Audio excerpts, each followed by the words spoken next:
Bakit nga ba biglang tameme si Tito Soto pala? Simula nung napabalita na plano siyang kasuhan sa korte ng indirect contempt.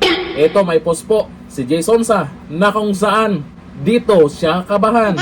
Ayon sa post po, wala pong piyansa, Tito Soto. Wala pong piyansa ang parusang kulong kaugnay sa usapin, direct o indirect contempt of court. Siyempre, yung kalaban mo na dyan, yung korte, hindi mo nirespeto yung desisyon nila tungkol sa impeachment kay BP Sara. Hindi lang naman iisang tao ang nagdesisyon dyan. Nagbobotohan sila at nagdedepende sa ebidensya. Ewan ko lang anyari dito kay Tito Soto. Siya pa yung leader ng Senado. Kung ano yung pinagyayaw niya. Ngayon, mga totoong abogado ang magsasampa ng kaso. Teka, si Soto? Hindi ba abogado to? Kasi kung magsasalita siya, mukhang mas magaling pa sa mga abogado Kasi nakaraan, ito po ang binalita tungkol po dyan. Ng Tito Soto III, planong ipakontempt ng ilang abogado dahil sa pahayag laban naman sa Korte Suprema. Detalye mula kay Radyo Manjairo sa Piña, Florida. Lagot. Nakatakda nga dumulog sa Korte Suprema ang ilang abogado para hilingin na ipakontempt si Senate President Vicente Soto III dahil sa mga pahayag nito kaugnay sa desisyon sa impeachment case ni Vice President Sara Duterte.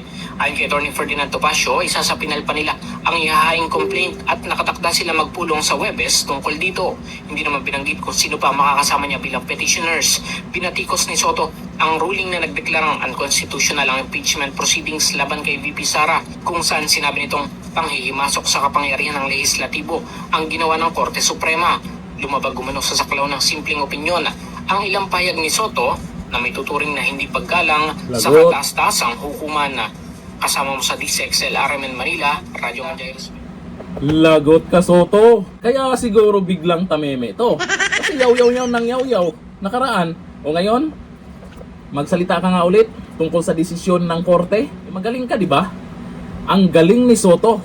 Yung mga nag-comment dyan, bulaga na daw yan. Ay sa korte, siguro naman, magdidesisyon sila kung ano ang nasa batas. Tingin kasi ng iba, mukhang wala ng respeto itong si Soto sa desisyon ng korte, nagdedepende naman sa ebidensya yon. At inaasahan naman ng karamihan na ganun talaga ang mangyayari dahil yung impeachment complaint kay BP Sara Duterte, maraming nasisilip na supply. May mga congressman nga dyan na aminado din naman na may mali nga.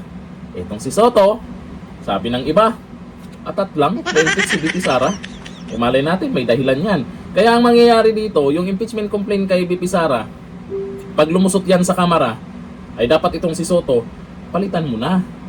Hindi patas kung siya yung Senate President dyan, di ba? Atat na atat Ano kaya meron? Sino kaya ang papalit kay BP Sara Duterte kung sakaling ma-impeach? Pero wag naman, kasi alam natin, si BP Sara lamang ang magpapakulong sa mga buhaya. Si BP Sara lamang ang papansin dyan sa mga lumalabas ngayon na ebidensya. Hindi chismis ebidensya na hawak ng ilang mga congressman. O ayon dito sa mga nag-comment dyan sa post po ni Jason Sa na kung saan sinasabing wala daw piyansa ang direct or indirect contempt of court. Ayon dito kay Rufino Vargas, sample naman dyan Supreme Court, kahit ang tuta lang muna at si Tralala. Sino yan? Si tuta at si Tralala. Sabi ni Felisa J. Latusa, deserve. Sabi ni Annabel Arma Paroco, karma.